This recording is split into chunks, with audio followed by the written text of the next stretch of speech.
Hello বন্ধুরা, সকলে কেমন আছো? আশা করি ভালো আছো। আলহামদুলিল্লাহ, আমিও ভালো আছি। আজকে তৃতীয় অধ্যায় নিয়ে আসলাম, পঞ্চম শ্রেণীর গণিত। বন্ধনীর ব্যবহার, এটা আমরা হিসাবের ক্ষেত্রে দেখব। বন্ধনী কত প্রকার ও কী কী? বন্ধনী কত প্রকার?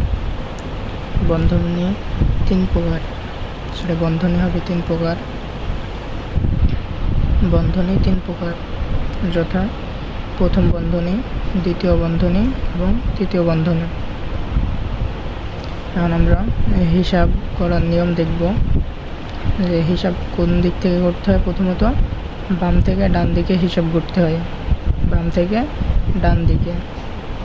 এরপরে প্রথমে ভাগ, প্রথম অবস্থায় কী করবো? ভাগ, এরপরে গুণ এবং সর্বশেষে যোগ এবং বিয়োগ করতে হবে। তাহলে প্রথম আমরা জানি কি প্রক্রিয়া কয়টি? অঙ্ক করার প্রক্রিয়া 4টি: যোগ, বিয়োগ, গুণ ও ভাগ। প্রথম অবস্থায় ভাগ, দ্বিতীয় অবস্থায় গুণ, তৃতীয় অবস্থায় যোগ এবং চতুর্থ অবস্থায় বিয়োগ করতে হয়। এবং এগুলো যদি বন্ধনী থাকে তাহলে বন্ধনীর ভিতরেরগুলো আগে গণনা করতে হবে। তাহলে প্রথম অবস্থায় কি ফার্স্ট ব্র্যাকেট, অর্থাৎ প্রথম বন্ধনী, পরবর্তীতে দ্বিতীয় বন্ধনী এবং শেষে তৃতীয় বন্ধনী কাজ করতে হয়। আশা করি বুঝতে পারছো। এটা প্রথম বন্ধনী, এটা দ্বিতীয় বন্ধনী এবং এটা তৃতীয় বন্ধনী। উদাহরণস্বরূপ দেখো, একটা অঙ্ক দেখানো হয়েছে 3+, এটা ব্র্যাকেটের মধ্যে আছে সেকেন্ড ব্র্যাকেট, তার মধ্যে ফার্স্ট ব্র্যাকেট আছে 2টা, second bracket close, third bracket এখানে দেওয়া নাই। তাহলে আমরা প্রথমত কি রেখে দেব? প্রথমত আমাদের ব্র্যাকেটের কাজ করতে হয়। তাহলে এখানে প্রথম বন্ধনী আছে, প্রথম বন্ধনীর কাজ আগে।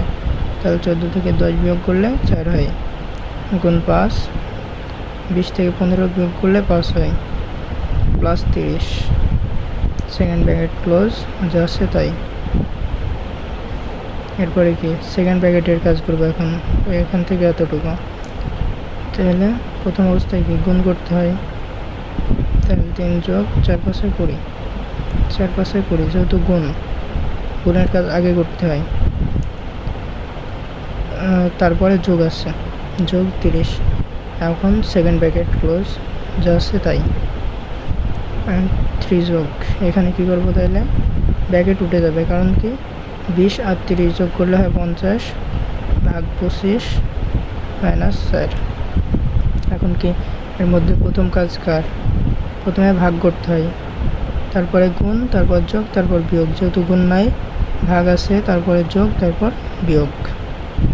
তাহলে 3 যোগ 25 দিয়ে 50কে ভাগ করলে হয় 2 মাইনাস 4। এখানে কত হয়? প্রথমে যোগ, তারপর বিয়োগ। 3 আর 2 5 মাইনাস 4 সমান সমান 1। এটাই আমাদের নির্ণয় উত্তর 1। আশা করি হিসাব তোমরা বুঝতে পারছো। যদি না বুঝতে পারো তো কমেন্ট করে জানাতে পারো। ধন্যবাদ, সকলে ভালো থাকো। আল্লাহ হাফেজ।